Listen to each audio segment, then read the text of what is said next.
Thank you, and appreciate both the Planning Commission making the opportunity for us to have this joint work session, the board members for attending. We're going to talk a little bit. I'm going to give just a couple-minute overview here and turn it over to the developer and the applicant. But want to talk for a few minutes about the history of the Crooked Run West property. So in 2009, I believe it was January, the Board of Supervisors, at the request of Mr. Murphy and Crooked Run West LLC, rezoned approximately 120, 90 acres, 50 remaining. 90 acres with 50 in the back. So 90 was rezoned from agricultural to commercial, and then we had a kind of a public use piece at the back of the property. Of course, at the time, there was a significant kind of growth pressure for Warren County. We had approved in 2004 and 5 the Riverton Commons development and Crooked Run, which is the target piece out front. We had up the street, we had the Cedarville Center, which is about 70 acres of commercial property. Everything seemed to be rolling for Warren County to get kind of off its feet and have some commercial development in the Route 345-22 corridor. At the time, and I'll let Mr. Murphy talk about it, but we had kind of other potential suitors, things like a Kohl's, additional hotels and things that were looking at Warren County as potential retail. And I think they were, with Ed's involvement, Ed had been involved in the original Riverton Commons, which has Lowe's and Walmart as its anchor stores, and then we had Target as the anchor out front. We were really, there wasn't a whole lot of other large pad sites close to the Route 345-22 I-66 interchange to be able to accommodate the larger pads. And I think that was the impetus for coming in. Now, obviously, one of the challenges of this site, maybe go to the second slide, Taryn, it's a little harder to view, but it's getting across Crooked Run. That has always been one of the expensive aspects of the project. It was interesting, in 2009, the board actually had a stipulation. They didn't want to see anything come to fruition until 2012. That was how optimistic the county was at the time that this growth would take off. And the reality is, commercial development today, 10 years later, is a little bit different than it was in 2009. Little thing called Amazon. The fact that our growth during the mid-2000s was between 2 and 3%. 2004, we had 425 new rooftops. We were averaging probably between 250 and 300 for a few years there. And commercial developers could use that as kind of sales to say, hey, we're growing as a community at over 2%. We'll generate more customers for your commercial development. Last 10 years, we've been closer to 0.75 or 1% growth. As of a couple weeks ago, we got a report from the Weldon Cooper Center showing that our county population estimate for July 1 of 2018 was 39,630. When we hit the 40,000, we will see a little bit more commercial interest, just like we did when we hit 30,000 back in the late 90s, early 2000s. But the changing marketplace with the Amazons of the world means you're going to see less big box retail, and that's just reality. The Board of Supervisors, at the request of the developer, applied to the Virginia Department of Transportation for what we call revenue sharing funds. We work with VDOT to develop a road that the road meets our, this is it right here, it goes on 522 out the Route Hour Hall at the back. This is our 2035 transportation plan. Our plan, developed with VDOT, shows a road basically going through the front target development all the way to the back to Rittenhour Hollow to connect together. This is an outline, that you can't really see it from there, but it goes from the target up front, transected the site, and came out to Rittenhour Hollow at the back. We've been working with VDOT on the design of, is this a 6-7 lane bridge if it's all commercial, to 2 lanes in the back end, because we know the traffic demand in the back end is not going to be that great. VDOT's estimate was in excess of $25 million for the road. And one of the changes with VDOT is you have to build the whole connection from end to end to connect the 2 roads of the existing state system in order to access the revenue sharing funds. Revenue sharing funds have also been capped at $10 million per project. That's how much VDOT will put up. So the county, in a couple different allocations, has received a match of $10 million to be matched by the developer for a total of $20 to build the bridge and the road all the way out to Rittenhour Hollow, a little over 1.2, 1.3 miles originally. I don't know what the new we all talked about tonight. So the danger is that Warren County, unless we get moving pretty quickly, will lose $10 million in VDOT match for the project. $10 million, if you go back a slide, helps us to implement a road that's identified on our 2035 transportation plan. We have, over the last, I'll say 6 months, been talking to Mr. Murphy and said, look, it's kind of fish or cut bait time. We need to move forward with your project. Ned saying, well, Doug's commercial development has changed, and we don't know if it's really viable. So what Ed and his team, and I want to let Ed introduce him in a second, have been working on is really trying to rethink the development to see what's viable. I think from a staff perspective, this is one of the more developable parcels of land in Warren County. It's for Warren, it's so relatively flat. It's shale, which is more easily developed than, say, the limestone that's on the east side of 522. You have proximity to public utilities, being public sewer sits at Crooked Run, water's out, obviously up front with the Crooked Run Center out front. This site, the last time we modified our corridor agreement with the town, was added to the town's water sewer service area for commercial development. So obviously, if this is mixed use, I appreciate Jeremy being here, we'll probably have to go back and talk to the town folks about that. But I think moving forward, we've got an opportunity here. That window of opportunity is going to shut with VDOT, because if we lose the 10 million, I don't know if it can be developed. I don't know if we'd ever get the money back from VDOT again. So with that, I'd like to turn it over to Mr. Ed Murphy, let Ed introduce his team. Thanks, Doug. Thank you, everybody. Thanks for having us out here. We're excited to tell you what we've got to show you tonight.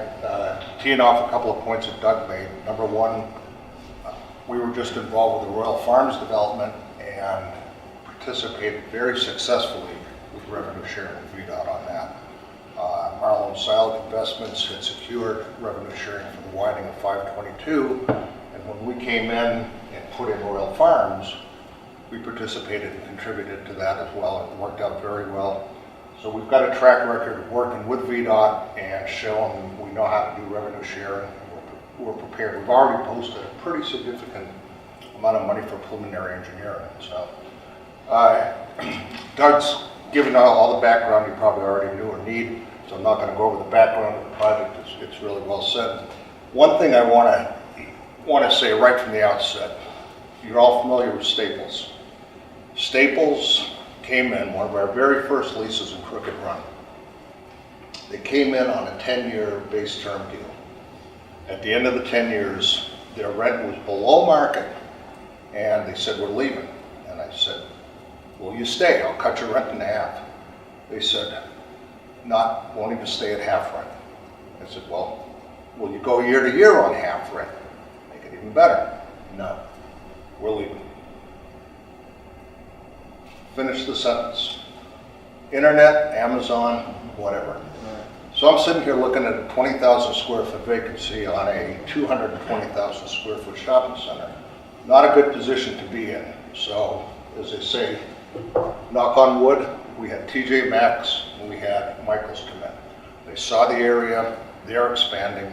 The Max concepts continue to expand.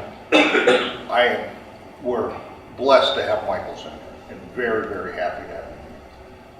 That's a backwards segue into where were we in 2007, 2008. When we bought Crooked Run West, we secured all that property in 2004. Anticipated significant commercial development, both front and back, and as Doug said, we were involved. The same people that had Riverton were all involved in the same deal over here. Things have changed. I got to kind of laugh. We were first opposed on the rezoning by Gary Rappaport on Cedarville Center. He opposed us in 2008. We were denied our rezoning. We came back in 2009, got upzoned to commercial. Well, great deal. Now we're kind of coming back going, you know, the market's changed, everything's changed. We're changing. And how are we changing? We're following the strategic vision. They call it the other day the strategic vision study, the report that was done. Workforce housing, parkland, education, keeping the development in the 522 corridor. That's what our project's all about. So with that, I'm going to introduce our team, and again, let's keep it very informal and question and answers. And any questions that you have as we get into this, jump right in. So, you all know Joe Silek. Joe's going to represent us on the rezoning. Clay represented us on everything on the first part. Joe's involved in everything now. On the land planning side, Brian Lilly and Carol Rieger from Dewberry out of Gainesville are coming up with all of our schematic plans and will be involved in the rezoning development. So with that, Brian is the one that's put everything behind me together, so I'll let him take the lead from here. Brian, before you start, I just want to say one quick thing about Dewberry in general for the folks that are not familiar with Dewberry. Dewberry is a full-service engineering firm headquartered in Fairfax. Brian and I are in the Gainesville office. Dewberry has more than 2,000 employees in more than 50 offices in 19 states. And we've been in business more than 60 years. And as amazing as it sounds, Mr. Dewberry is in his early 90s and still comes to work a couple days a week. So with that being said, Brian, you can start explaining your graphics. Yeah, so I'm just going to walk you through first the road concept that we came up with. You saw on some of the previous slides, the road would come across the bridge, and like I said on the previous slides, it went straight through the property, and this part of the property right here has a pretty significant slope to it. So we took a different approach to that. Instead of cutting through the hill, creating massive amounts of cut, reducing our usable area, we proposed a roundabout here, very similar to, or pretty much the exact same as what's on the other side of the street at the Walmart shopping center. With that roundabout, it allows us to make a 90-degree turn, and then we can kind of come around the bottom of the hill here and then gradually come up through this section and then to the back of the project. This initial section would be more of an urban road. It'd have curb and gutter. And then when we get to around the middle of the property, it would transition to a ditch section road. One of the other changes that we made to the road concept is we kind of looked at it more regionally and thought, you know, the majority of the people that are going to be using this road that currently live west of the property are going to use this road as their primary access to 522. So instead of doing a T intersection, we proposed to just realign Rittenhour Hollow Road into this road, and then, you know, T what's remaining into that, because this road would have very low traffic volume. So that's our road concept. And then once we had that alignment set, we started looking at land uses. And when you first come across the bridge and through the roundabout, the first land bay you see there in yellow, we were thinking that that would be age-restricted housing or even assisted living, something along those lines. And then our next land bay it would remain commercial, and we could do hotel, convenience retail, maybe a restaurant. That land bay has good visibility from I-66, so hotels, restaurants make sense. Our next land bay is going into residential. It's a townhouse land bay, and we're thinking the development would allow around 125 to somewhere around 125 units. The green land bay that you see there is designated as public use. So it could be park, you could do trails, athletic fields, or some other public related use. And that is land that we are going to dedicate to the county, and the use will be entirely up to you all what you decide to do with it. We've made the dedication in our initial rezoning to commercial. We're going to make the same dedication in this rezoning application as well. So the county doesn't have a park west of 522 right now, and I've heard talk that there's need for an elementary school expansion, but we're going to provide access to that property, and it will be Warren County's property to do as they determine. So this land bay 5 is single family residential homes, detached. It's, as we transition through the property, obviously you have larger lots, so we put the single families in this area. They're more compatible to what's surrounding. And then this last land bay is multifamily residential, so 3 or 4 story multifamily type housing. You can see in the pictures over there the kind of general concept of the apartment buildings that we're thinking about. And with the road will have a trail along it, so it provides people for the shopping center and the restaurants that are already existing, and it'll be walkable for anybody that is going to be living in this area. It's around a 5-minute walk from this part of the project, so very convenient. And then the remaining of it is, you can see, it's just a little bit of open space along the Crooked Run. Is the trail going to be connected to the road or a little bit off to the side? The trail will be a little bit off to the side in the urban part of the road.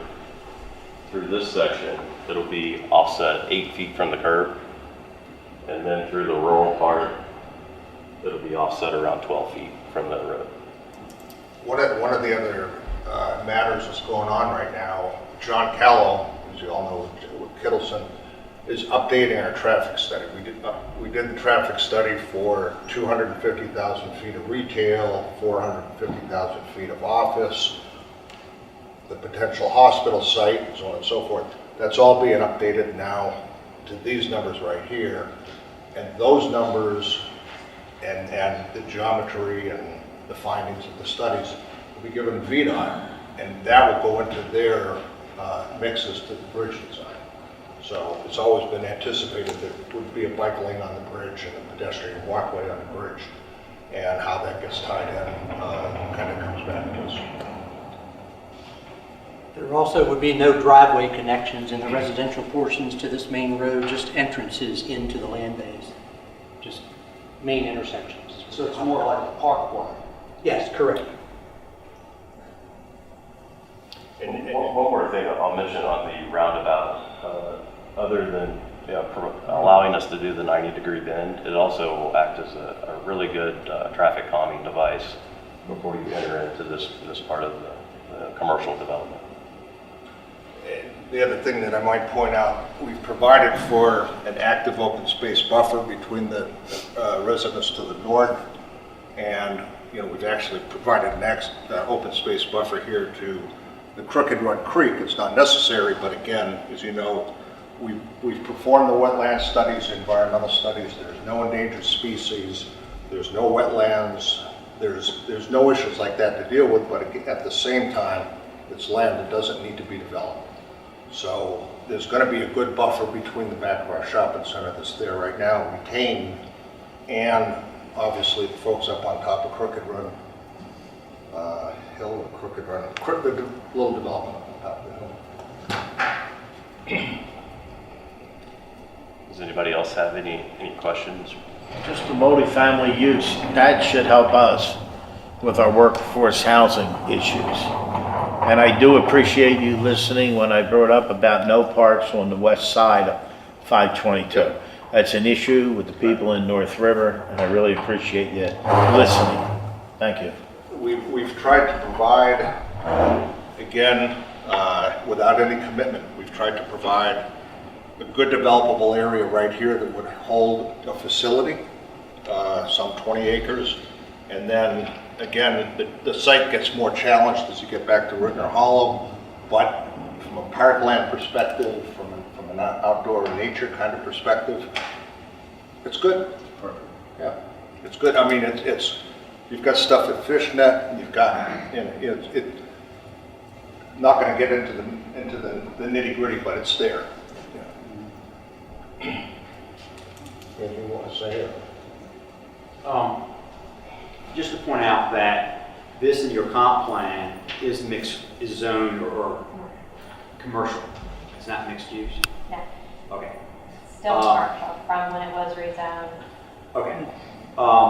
When we're thinking about rezoning it to suburban residential, and leaving some of the commercial development, it's already rezoned commercial, leaving it as is and rezoning the park for residential housing and the government use 30 acres as suburban residential, that would fit into what's out there now. So you're not going to rezone the entire parcel. You will still leave some of the commercial zoning. The original rezoning from ag residential, Wallenfeld's and Jennifer Groom's house was always commercial, right along I-66, the purple and pink. When we rezoned on the first slide Doug showed, we rezoned the 29 acres along here to commercial and all this here. So we wound up with right around 90 acres. The 30-acre parcel that was going to be dedicated to, or given to Valley Health with an option to buy 20 additional acres in here, we left that ag zoning. So the change is really a portion of one, a portion of another, and a slight portion of another. So. I noticed what it appears just to me that you've switched more toward housing. So, well, a little bit. Is that because of the Amazon and companies like that? It looks like we've preserved quite a bit of commercial here in the pink. It's really, this is about 12 acres. And I can tell you right now that anything that goes in here, if it's hospitality, 2.5, 3 acres for an 80-room hotel, the balance of this is going to be total neighborhood convenience retail. And there's nothing, off the top of my head, there's nothing that we don't have in Crooked Run or that Riverton doesn't have on their side, or frankly, the continuation of the development north on 522. It's not going to be any big box. Think of it neighborhood retail, a deli, a dry cleaner, something, and again, that's going to be well down the road.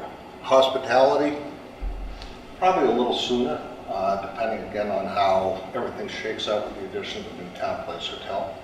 But this is going to be neighborhood. Nobody's going to come off 66 and say, oh, I've got to come back here to get something. This is solely going to be beyond the hotel, solely to service everybody back in here.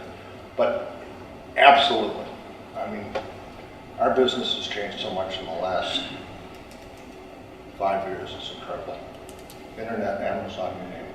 But So has it been a blessing that this got delayed for you? Do you think that? we get rezoned to residential, it's not going to hurt. Yeah. I mean, the thing is, if you come back to when we had 67 acres at Riverton and we came across the street and we came upon Crooked Run with Target. Walmart got out of their mess down here in the town and they came up and they put their stake in, actually did the Lowe's deal. So when those two came in together, Target was the one that came to us and said, buy the corner, buy everything over there, we'll come in. And that started everything. But if you step back and if you look at the size of Riverton, Walmart, the Walmart at 203,000 feet across the street, they're not doing those size stores anymore. But if you take a look and put everything together, you've got 750,000 square feet of retail on this interchange corner. You need a lot of rooftops to support that. And with the retail environment changing, Amazon, internet, just the demographics here kind of slowing down from 2007, 2009. The only way we're going to make this happen is to go to residential. It really is. And this is what you see in South Carolina right now, where they took the old air base and converted it to something very similar. Right. Big box stores you don't see going up anymore, but this is a real good use of for everybody. I agree.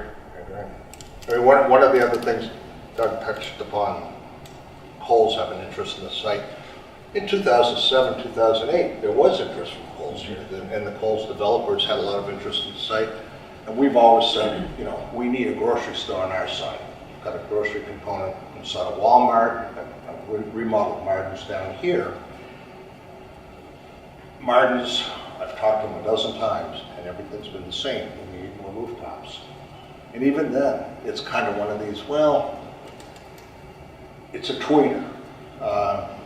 Walmart, the discount guys are scared. I mean, you're not going to get somebody that's going to go head to head with Walmart out here. At the end of the day, you know, could I see a 20,000, 30,000, 40,000 square foot Lidl coming into the market? Maybe.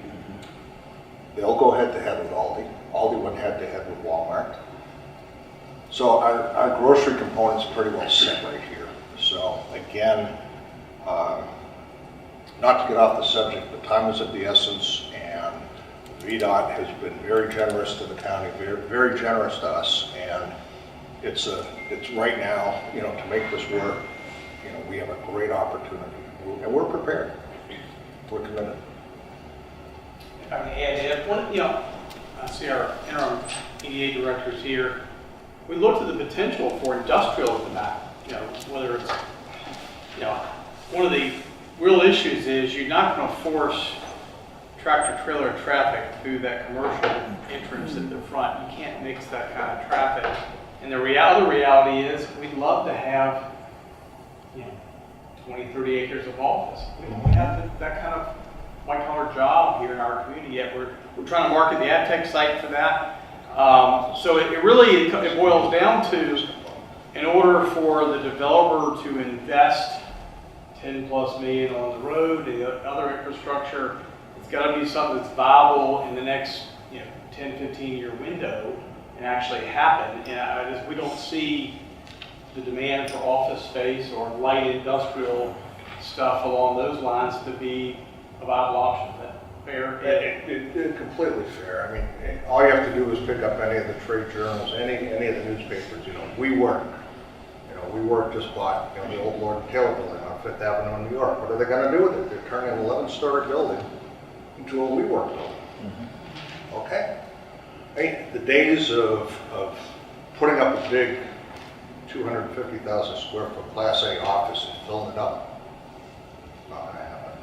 The one thing that and again, it may fit, and this is just a notion, it may fit into the commercial component. There's a lot of small commercial businesses out here. They want to be in the corridor. There may be some, you know, flex office in here, but to bring in our original plan, you know, you can go back and look at all the stuff that Greenwood did, all the conceptual plans. We had 3 office buildings, you know. And the other thing, we get a lot of oh, we need a movie theater. Not happening. The times are changing. You know, the times are changing. And when you run the numbers, are you going to be able to keep the multifamily housing and the townhouses at a reasonable price for those working class folks, the folks who are looking for that kind of housing? Are you going to be able to do that with this scope of a project? We have a great opportunity right here. Two things that are really going strong for us. Number one, our land basis right now, nobody can touch us. You know, we got into this property 15 years ago, and we've held it. And a lot of banks have been happy to see us come and go. But again, you know, the economics of it, with participation from VDOT and our land basis, we have a great opportunity. Absolutely great. And again, it's, you know, as you drive around, it's the kind of thing that you need. You can see it, they need it, and, you know, it's my intention to hold on to the multifamily housing. And the multifamily housing, are you talking about total selling units or rental units? The orange component would be rental units. Okay, because that's really needed and we Yeah. don't have that. On again, the yellow mustard color, that's something that, again, I won't begin to say anything about assisted living. I'm a retail hotel kind of guy. The hotel will hold on to it all day long. Commercial, the housing lots, you know, Van Meter's chasing us, Brookfield's chasing us, D.R. Horton's called, Ryan's looking. You know, it's a great opportunity.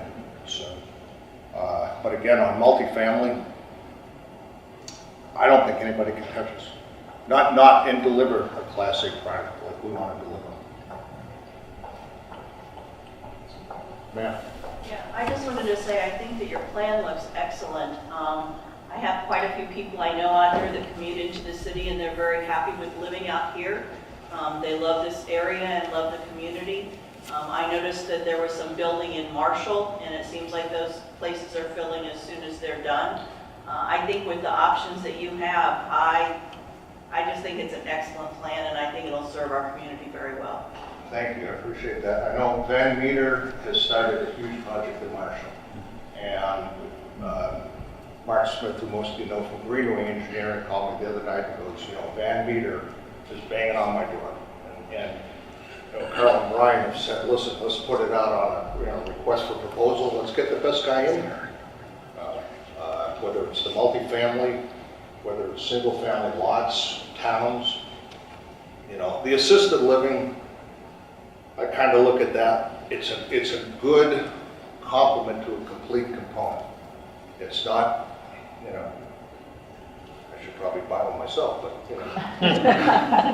Well, that's probably needed in this county. It seems like they're all full with waiting lists. Yeah, So. yeah, yeah. And again, you know, done right. And, you know, Brian's put up a lot of examples of what it can be. And again, you know, going back to your point, I would prefer to do a slightly higher product and knowing that we can keep our revenue numbers down. Again, you know, with our work with VDOT, we've contributed our portion of the preliminary engineering design. We've got to kind of square up on that to get them going. And Carl and Brian have already done a VDOT profile of the road. Next step is to get their buy-off. My time frame is to make sure that we stay on track and we're ready for VDOT when they're ready for us. But I don't see the estimate of the bridge and the roadway on the contemplated section right now. I don't see it exceeding what's out there from us right now. How fast do we need to act here? I mean, Tonight's okay. what's our There's a process. So they need a rezoning application, a comprehensive plan amendment, and a conditional use permit for a planned residential development. And we can run all those applications concurrent with each other, and I think they're looking to come forward at the March Planning Commission meeting. So it would start at the Planning Commission level in March. So March would be authorization to advertise for a public hearing. The public hearing in front of the Planning Commission could be April. And then if could possibly get to the board in May. So that's the perfect 3-month scenario. And again, you know, like I said, we've put up a significant amount, excuse me, significant amount of preliminary engineering money with VDOT, and they're holding on. So they're like, okay, give us the green light to spend it. And again, you know, we've had plenty of VDOT people with plenty of meetings, and it's all been July 1, guys. Come on. So. Because that's the drop dead date, is it has to be done and approved so VDOT can release or commit the $10 million to the county to be able to match, the developer to match $10 million. So it needs to be done before June 30th. VDOT requires over $900,000 in preliminary engineering money. You all had to put up for, 475. and they're asking for another. 350. So, you know, that money's been sitting there for a couple of years, the original 475. So again, the clock's ticking from the standpoint of if this is going to work, if it's going to be a go, they need to get their application and go through the normal review process of outside agencies. And I think the other concurrent thing, if Joe, y'all need to make the request to the board, and we'll have to talk to the town about water and sewer, and that'll have to happen while the other stuff is going through the process. But these are all pieces of the puzzle. Right. But it's multifaceted, but they can run concurrently to, in essence, get us to an answer by summer. And one other teeing off of the water and sewer infrastructure, you know, I've been involved in all the development out there, so I kind of know, you know, where things sort of are. We brought the water to the bridge. We brought Washington Gas down from yonder for the 2 major commercial developments. We brought Washington Gas to the bridge. We've got rapid American electric ready to cross the bridge. The sewer's at the bottom of the creek. So, you know, again, I don't want to stand here like, hey, we're sitting really pretty, but we're in a pretty good position. You know, and again, we're in a good position because of land basis, VDOT's participation, and knowing that we were going to develop this at some day. And again, you know, years ago, we anticipated commercial, hospitality, potentially light industrial. Moving on. There's plenty of light industrial in the corridor now. Didn't Greenway also do a flood study when you did Crooked Run originally? Greenway did a rent heck analysis on the sizing of the bridge. Okay. And they determined that the bridge abutments were somewhere in the ballpark of 220 feet apart. And that's, again, that's kind of the east-west spacing right there. The bridge section itself, we've got 7 lanes coming out on the 522. We've allowed for an additional lane if necessary, and I know Doug's working with VDOT right now on another lane from Crooked Run Boulevard down to the on-ramp westbound. We've got plenty of room to, you know, expand the bridge and make it, you know, the right size and make that intersection work right. And that senior component portion is not in the floodway or floodplain. No. Yeah. No, and that's it. The roundabout, the east edge of the roundabout kind of defined it, and kind of defined the floodplain. Always worried about these. We'll put you in touch with our insurance broker. And if anybody wants to look up what they did with the Air Force Base in Myrtle Beach, it's called Market Commons. Okay. And this is very, very similar to their initial kickoff. Right. It's expanded throughout the whole base, but this is how they started, and it's a success story.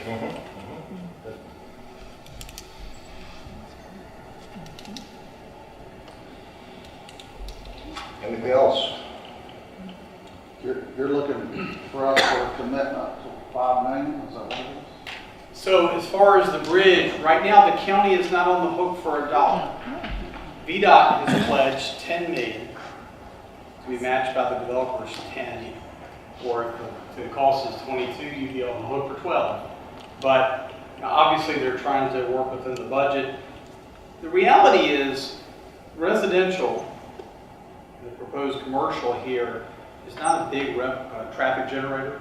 We're not looking at major shopping center sites that hit peak volume numbers, we'll be able, it's a road diet, we'll be able to scale down the size of the road and the size of the bridge. And that was one of the things that was kind of driving the cost of the project was VDOT was vacillating between a 5 to 7 lane wide bridge coming across. That's bigger than the South Fork, to put it in perspective. So that was driving the cost of the infrastructure. Going to more residential, traffic will be spread throughout the day. Yes, you'll have your AM and PM peaks, but nowhere near the volume of traffic, and that's the expert's job is to identify that for VDOT. But I think your plan is to go back to VDOT and say, look, we've really skinnied down what we think is the traffic anticipated for the project. We can narrow the bridge down, narrow the impact, and the road maybe going through it will be a 3 to 2 lane road for the most part, not a 2 to 7 lane. One of the things that's working for us, obviously, from a traffic perspective, the AM peak, there's a totally non-compete with our retail. You know, the only people on our side that are open at 9, 8 o'clock in the morning, obviously, is Target's open early, IHOP's open 9 o'clock, but I mean, there's no competition there. Now, on the going home, the left-hand turn is going to probably back up a little more than it does right now, but by and large, the competition for any retail development won't compete with the traffic coming there for commercial development. Sir? What's your total residential units you're thinking? Everything added up. It is programmed for 150 age-restricted or assisted living beds, and then 125 townhomes, 150 single-family detached units, and then 600 multifamily units. So, Guys, trying to back in the thing, I know when planning circles, we've kind of used the general rule of thumb that a unit generates 10 vehicle trips a day, but that's what I was trying to get at there. Could very well be in that, yeah. And those numbers are, again, it's Yeah. you know, we have not gone any further than what you see here tonight. I mean, we haven't spoken to any, you know, townhouse residential guys on how would you do this, how would you lay it out. I think, you know, we're all familiar enough with this kind of product that we kind of know what it's going to look like anyhow. I got one last question. Yeah. So the road that loops around goes to Rittenhour, are you saying that's just gonna be a 2-lane road? No, it's gonna depend entirely on what Cal comes up with on the traffic study. I would envision most of it would be a 3-lane, 2-lane road with a middle turn lane. It's nice to have at least 4 lanes like Beachfront Parkway is. Makes it nice, you know, somebody may be going kind of slow and it's nice to Sure, have that sure. other lane to be able to get around them. Absolutely. And again, with residential development, unlike commercial development, you know, we can work with the grades that we're given. On commercial development, any steeper than that, the shopping cart's gonna take off on. Residential development, step it, make it work. Well, we can make the road work. A question for Doug. The population growth, I mean, what's our percentages and do we have that kind of percentage to support that many housing? All right, so we've been, 157 this year, 181 last year. Did that range, well, 181, we were right close to 1%. Right close to 1%. So, you know, our That's our new vision housing. says maximum 2 to 3%. 2% based on current numbers would be between I know, but 350. I'm talking about population, not by new housing. True, but we back into it It's that way. related, I'm We sure. back into it. So if you think we go by housing, but if you said 350 and you're 2.5 persons per household, 700, you're under 1,000 people a year. I think the reality is that if you were building 350 units, I wasn't paying attention, what was your total unit count was? the total is 1,025. All right. So 1,000, and I would anticipate you're probably still looking at a 10 to 15 year saturation rate. I couldn't imagine this thing building out How many years? 5 years. Probably be more towards 8 to 10. Yeah, I would, in my mind, I'm kind of in that 5 to 10 minute. I mean, Blue Ridge Shadows has taken 15 years Yes, still has. to build 225, they still got There's 20, still 30 25. lots, yeah. Still 30 months. Granted, the townhouse portion would go faster than the Yeah. apartments because you would build them to They'll go go faster. faster. I think the reality is, can we absorb 100 units per year based on what we have now and stay within our 2% growth window at 350 units? I think the answer would be yes. Yeah. Obviously, we don't know what's happening with, say, the Swan Farm or our Front Row Limited Partnership. Those pieces would come into play. But the other route, Blue Ridge Shadows is playing out. Happy Creek Knolls in town, they've got, Jeremy, just a hand, not too many lots left. I think Mr. Ramsey's getting ready to plat another 30, 40 lots in there. There's not many lots available in town with curb gutter, public water, and sewer. So the demand really in the county, Chino Farms, sorry Ralph, but that's been the other hot spot for us the last few years because there's still lots available. Granted, the lots are less desirable, tougher to build on, more challenging to build on, I think. To answer your question, Lorraine, I think we could absorb 100 to 150 We lots. can and still- support the development. I mean, people develop and then they can't sell the houses or they can't rent them or whatever. I think we can That's my absorb question. that and stay between a 1% and 2% growth rate. I mean, the reality is, it's going to be what it's going to be because it depends on the demand of the market. You build it as the demand is there.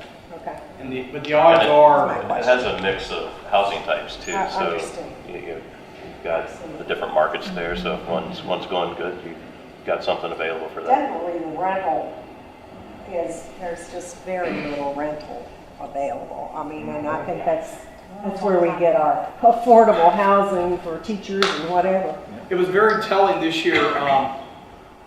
The school system provided us with the addresses of the 72 new teachers that came to teach at the Warren County Public School System.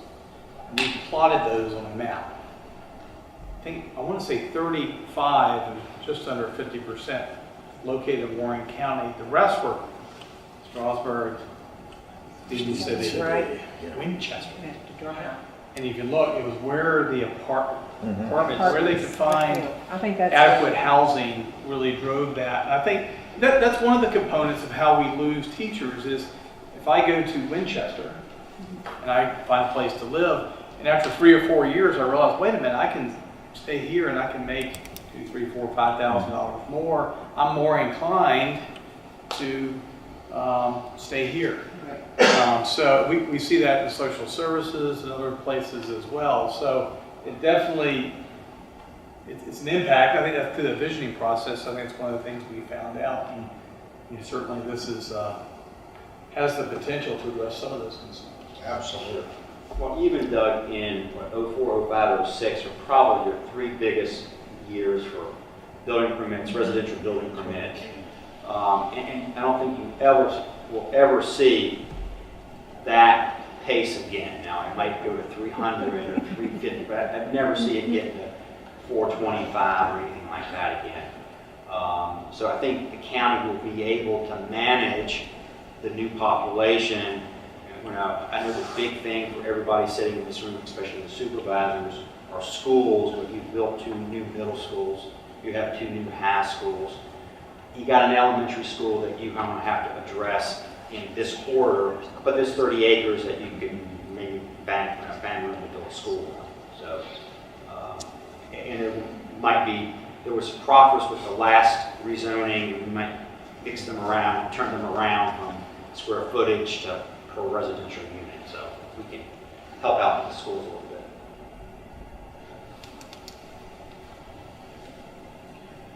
I think one kind of close-in improvement that's going to help this area, this development right here, if you drive down I-66 and you pass Route 29 in Gainesville exit past Haymarket, and you look on, it's actually on the westbound side, but if you look over on the left side, there's a huge clearing operation going on right there right now.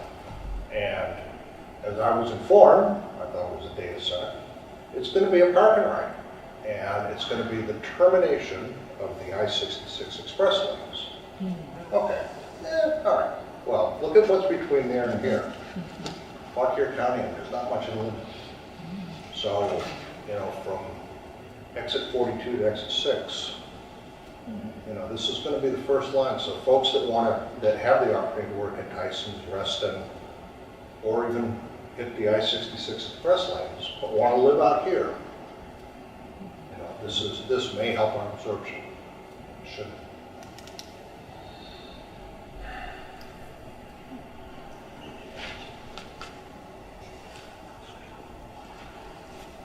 Mr. Chairman, I know y'all, the meeting starts in 5 minutes, but certainly, you know, while we've got them, if anybody has any questions,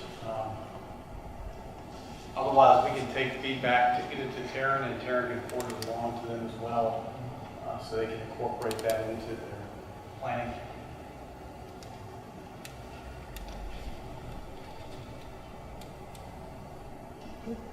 Thank you for your time. Thank you. Thank you all. Thank you.